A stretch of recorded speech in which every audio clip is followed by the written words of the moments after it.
लोग परेशान हो जाते हैं जी, हम अगर रोज़ा रखेंगे तो कमज़ोर हो जाएंगे। ऐसा बिल्कुल नहीं होता। अगर आपका वजन 70 किलो है तो उसमें आपके पास तकरीबन 15 केजी फैट मौजूद है जो कि आपको 40 दिन तक जिंदा रख सकती है। फास्टिंग एक ऐसा मैकेनिज्म है जिसमें हम अपनी बॉडी को मुख्तलिफ बीमारियों से ना सिर्फ बचा सकते हैं बल्कि अपनी जो ज़िंदगी है उसमें भी इजाफा कर सकते हैं।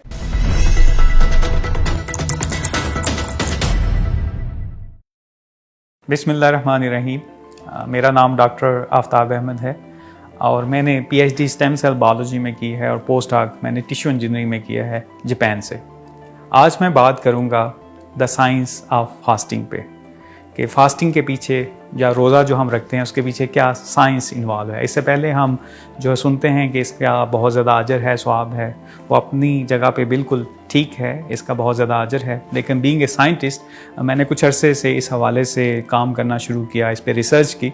तो मैंने चाहा कि इसके हवाले इसके जो साइंटिफिक एस्पेक्ट्स हैं उसके बारे में भी डिस्कशन की जाए। तो सबसे पहले अगर मैं बात करूं हिस्ट्री के ऊपर, तो जितनी भी हमारे पास नाउन हिस्ट्री है, जितना अगर हम 10,000 साल पहले की अगर हम बात करते हैं तब से लेके हमें डॉक्यूमेंटेशन जो है उसमें पता चलता है कि शुरू अवाइल से ही लोग जो है वो रोज़ा रखते थे। अगर हम यूनानी फ़िलासफ़र्स की बात करें, अरस्तू की बात करें, प्लेटो की जो है वो बात करें, तो वो भी कहते हैं कि हम अपनी जिस्म की एफिशिएंसी को बढ़ाने के लिए और अपने दिमाग की एफिशिएंसी को बढ़ाने के लिए फास्टिंग करते थे। तो साइंस में सबसे पहले जो है वो सेफ्टी देखी जाती है कि क्या ये अमल जो है वो सेफ़ है कि नहीं। जैसे हम वैक्सीन्स की बात करें तो पहली जो रिसर्च या इब्तदाई जो रिसर्च होती है उसमें ये देखा जाता है कि ये चीज़ सेफ़ है कि नहीं।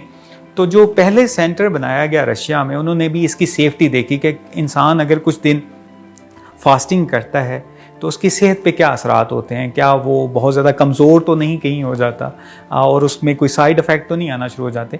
तो इनिशियल जो स्टडीज़ हमें मिलती हैं उसके मुताबिक जो है ये बिल्कुल सेफ एक अमल था। ये रिसर्च 1930 के अवाइल में जो है वो होना शुरू हुई और इसकी इनिशियल जो रिजल्ट थे वो बहुत ज़्यादा अच्छे थे।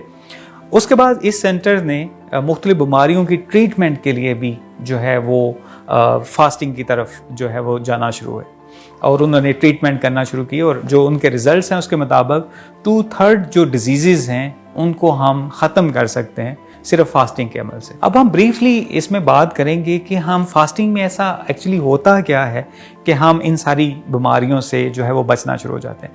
तो फास्टिंग में एक्चुअली ये होता है कि जब हम फास्टिंग करते हैं या हम जब रोज़ा रखते हैं तो हमारी बॉडी में जो ग्लूकोज है आफ्टर फ्यू आवर्स वो डिप्लीट होना शुरू हो जाती है।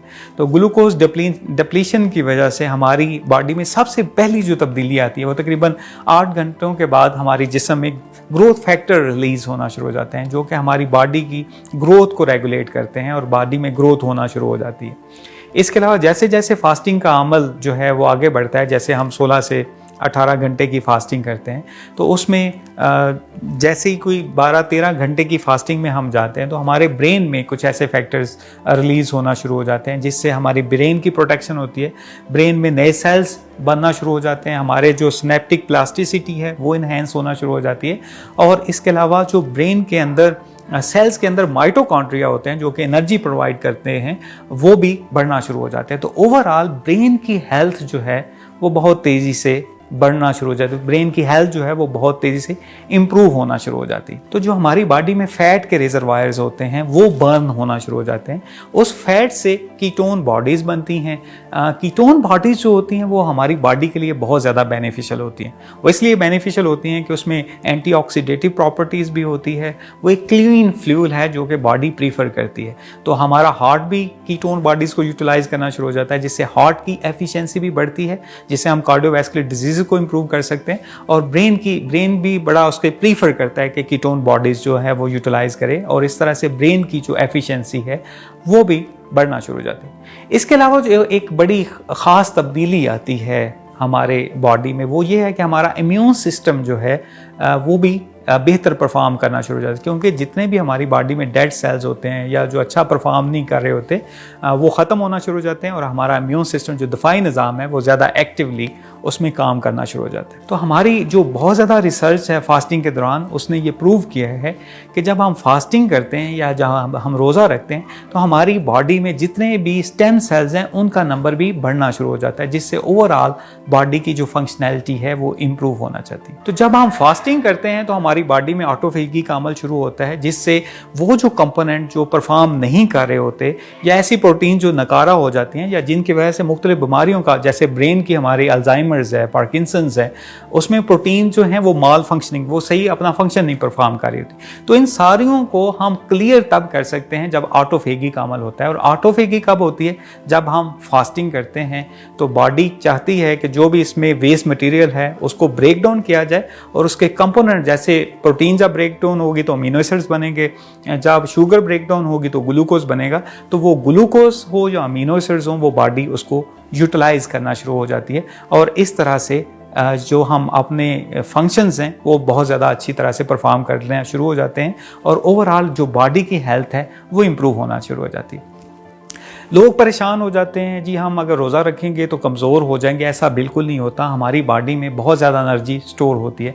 मसलन अगर आपका वज़न 70 किलो है तो उसमें आपके पास तकरीबन 15 kg फैट मौजूद है जो कि आपको 40 दिन तक ज़िंदा रख सकती है। आप सिर्फ अगर पानी पिएंगे तो 40 दिन तक आपको कुछ नहीं होगा, क्योंकि उसमें इतनी एनर्जी मौजूद है जो कि आपके बॉडीली फंक्शन जितने भी हैं उसके लिए वो हेल्पफुल है। आज का जो मॉडर्न दौर है जिसमें हम बहुत सारा बीमारियों का शिकार होते हैं, मसलन कार्डियोवैस्कुलर डिजीज़, दुनिया में तकरीबन 33% अमवात जो हैं वो कार्डियोवैस्कुलर डिजीज़ से होती हैं।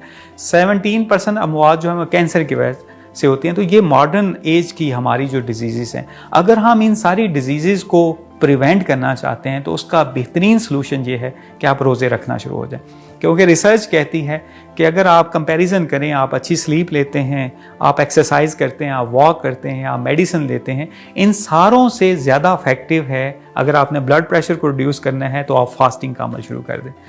मॉडर्न रिसर्च ये भी कहती है कि कैंसर को अगर आपने प्रिवेंट करना है तो उसके लिए भी आप फास्टिंग करेंगे तो हम कैंसर को प्रिवेंट कर सकते हैं, और कैंसर की ट्रीटमेंट को अगर बेहतर करना चाहते हैं तो उसके लिए भी आप फास्टिंग करेंगे। तो फास्टिंग एक ऐसा मैकेनिज़्म है जिसमें हम अपनी बॉडी को मुख्तलिफ बीमारियों से ना सिर्फ बचा सकते हैं बल्कि अपनी जो ज़िंदगी है उसमें भी इजाफा कर सकते हैं। तो एट द एंड मैं यही जो है कंक्लूड करूँगा कि फास्टिंग एक ऐसा अमल है जिसमें बॉडी से ना सिर्फ हम टॉक्सिन्स रिमूव करते हैं बल्कि अपने इम्यून सिस्टम को बेहतर करते हैं। हमारे स्टेम सेल्स जो हैं उनका नंबर बढ़ना शुरू हो जाता है, हमारे ब्रेन के फंक्शन जो हैं वो बेहतर होना शुरू है, हमारी हार्ट की जो पंपिंग कैपेसिटी है वो बेहतर होती है, हमारे जिगर का फंक्शन हो, रीनल फंक्शन हो, ये सारे फंक्शंस जो हैं दोबारा से हमारी बॉडी 1 महीने के बाद ऐसी हो जाती है कि हमारी सोचने समझने की सहायत बेहतर होती है, हमारी बॉडी के फंक्शन जो हैं वो बेहतर होते हैं और हम बहुत ज़्यादा बीमारियों से बच सकते हैं। इसलिए रमज़ान का महीना है, बाबरकत महीना है,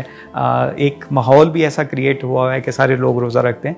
ये अगर आप फास्टिंग करते हैं तो आपको इसके बेइंतहा जो है वो फ़ायद यकीनी तौर पे आप इसको महसूस भी करते होंगे और इस वीडियो के बाद आप इन सारे फ़ायद को अच्छी तरह से महसूस करेंगे। Thank you very much.